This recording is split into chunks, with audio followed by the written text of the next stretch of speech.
नमस्कार दोस्तों। आज हम आपके सामने रूबरू हुए और हम आपके सामने आज बंगाल विभाजन से संबंधित कुछ तथ्य आपके सामने रखने आए हैं कि आखिर वो कौन से कारण थे जिसके कारण बंगाल का विभाजन अंग्रेज़ों को करना पड़ा, और बंगाल विभाजन के बाद क्या परिस्थितियां उत्पन्न हुई, इन सब पर चर्चा करेंगे। लेकिन इससे पहले अगर आप हमारे वीडियो में नए हैं तो इसको सब्सक्राइब कर लीजिए और लाइक कर दीजिए और शेयर कर लीजिए, जिससे जो भी नई सूचना आपको मिले वो तुरंत प्राप्त हो जाए। धन्यवाद। सर्वप्रथम बात करते हैं हम भारत विभाजन। चूंकि उस समय बंगाल में राष्ट्रवाद पनप रहा था, जो राष्ट्रवाद पनप रहा था वो कहीं न कहीं अंग्रेजी साम्राज्य के लिए खतरा उत्पन्न कर रहा था, जिससे अंग्रेज़ों के मन में ये भाव उत्पन्न हुआ कि अगर हम वहीं से शुरू होता है फूट डालो और राज्य करो की नीति। चूँकि हिंदू मुस्लिम एकता का प्रभाव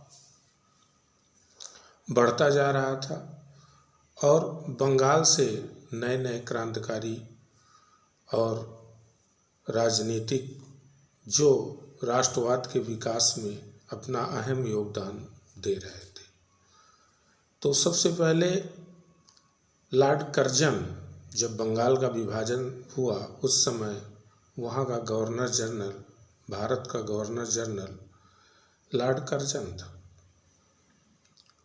कर्जन सर्वप्रथम गुप्त रूप से 1903 में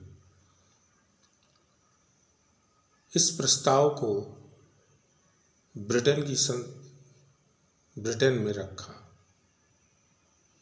और उसके बाद जब ब्रिटेन में रखा और वहाँ से इसको हरी झंडी मिली, इसके बाद 1903 में ही ये बंगाल के लोगों के या भारत के लोगों को ये जानकारी हो गई कि अब बंगाल का विभाजन होगा। लेकिन उसकी घोषणा की गई 19 जुलाई को। 19 जुलाई का वो दिन था जिस दिन ये घोषणा की गई कि 16 अक्टूबर 1905 से बंगाल 2 भागों में विभाजित कर दिया जाएगा, और जिसमें पूर्वी बंगाल और पश्चिमी बंगाल 2 भागों में विभाजित कर दिया जाएगा। पश्चिम बंगाल का जो मुख्यालय था वो कोलकाता, और जो पूर्वी बंगाल था, जो वर्तमान का बांग्लादेश, उसका मुख्यालय ढाका बनाया गया। इस तरह से जब ये बंगाल के लोगों को ये सूचना मिली तो 7 अगस्त 1905 को विभाजन के विरोध में कलकत्ता के टाउन हॉल में एक सभा का आयोजन किया गया, और वहीं से स्वदेशी आंदोलन की शुरुआत होती है। और इसका सर्वप्रथम अगर किसी ने उल्लेख किया तो कृष्ण कुमार मित्र, उन्होंने अपनी पत्रिका में, संजीवनी नाम की पत्रिका में इसका उल्लेख किया और इसका विरोध किया, और इसी पत्रिका के माध्यम से लोगों को स्वदेशी आंदोलन में शामिल होने के लिए आह्वान किया गया। 16 अक्टूबर 1905 को शोक दिवस के रूप में मनाया गया, और वहाँ बंगाल के लोग एक दूसरे के हाथों में राखी बांधी और इसका विरोध प्रदर्शन किया। राखी का त्यौहार मनाने की जो सलाह थी वो रविन्द्रनाथ टैगोर ने दिया था। स्वदेशी आंदोलन की उत्पत्ति में सबसे प्रमुख अगर किसी का हाथ था तो वो लाला लाजपत राय और बिपिन चंद्र पाल और कृष्ण कुमार मित्र का विशेष योगदान था स्वदेशी आंदोलन में। अब हम जानते हैं कि इसका प्रसार कहाँ कहाँ हुआ, स्वदेशी आंदोलन का प्रसार कहाँ कहाँ हुआ। तो बम्बई प्रांत में इस आंदोलन की वागडोर बाल गंगाधर तिलक ने संभाली। उत्तर प्रदेश में लाला लाजपत राय ने इसको वागडोर संभाली और पंजाब में अजीत सिंह ने इसकी वागडोर संभाली और मद्रास में चिदम्बरम पिल्लई ने संभाली। दिल्ली में सैयद हैदर खां ने स्वदेशी आंदोलन का नेतृत्व किया।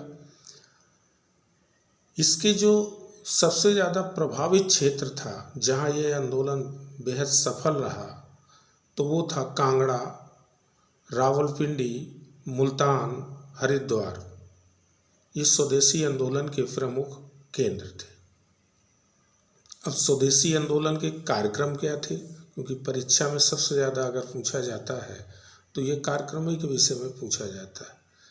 तो स्वदेशी आंदोलन के जो कार्यक्रम थे वो निम्नलिखित थे। पहली चीज़ तो विदेशी वस्त्रों का बहिष्कार, और सबसे ज़्यादा अगर सफल रहा तो यही सफल रहा, विदेशी वस्त्रों का बहिष्कार।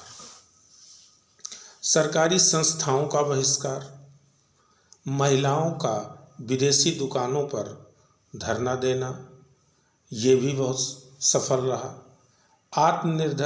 निर्भरता एवं स्वदेशी शिक्षा पर बल दिया गया, विदेशी शिक्षा को एकदम नकार दिया गया और स्वदेशी शिक्षा को महत्व दिया गया। हड़ताल का आह्वान किया गया और कुछ सकारात्मक कार्य भी हुए, जैसे बाल विवाह, दहेज, शराबखोरी के खिलाफ भी विरोध हुआ।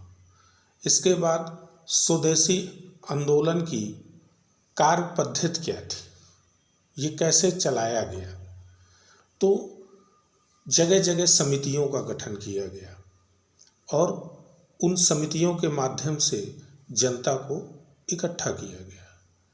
जैसे रंगमंच के माध्यम से जनता को जागरूक किया गया, हड़ताल करने को प्रोत्साहित किया गया, धार्मिक प्रतीकों का प्रयोग किया गया जिससे जनता इकट्ठा हो और इस स्वदेशी आंदोलन को सफल बनाया जा सके, जिसमें धार्मिक प्रतीकों में जैसे गंगा स्नान, रक्षाबंधन, वंदे मातरम, भगवत गीता, इन सब धार्मिक प्रतीकों का प्रयोग किया गया। सुबह सुबह बंगाल में जिस दिन विभाजन लागू हुआ, सुबह सुबह उठ करके लोग गंगा स्नान किए। गंगा स्नान करने के बाद एक दूसरे के कलाइयों में राखी बांधी और उस दिन को 16 अक्टूबर 1905 के दिन को शोक दिवस के रूप में मनाया गया। अब हम आते हैं स्वदेशी आंदोलन। इस स्वदेशी आंदोलन की विशेषताएं क्या थी, इसमें आखिर इसकी विशेषता क्या क्या थी। तो इसकी विशेषताएं कई अलग अलग क्षेत्रों में अलग अलग प्रकार से, जैसे शिक्षा, कला, उद्योग और राजनीति में इसका कैसा इम्पैक्ट पड़ा, प्रभाव पड़ा। तो सबसे पहले हम देखते हैं शिक्षा के क्षेत्र में। इसमें इस आंदोलन में मातृभाषा पर बढ़ावा दिया गया।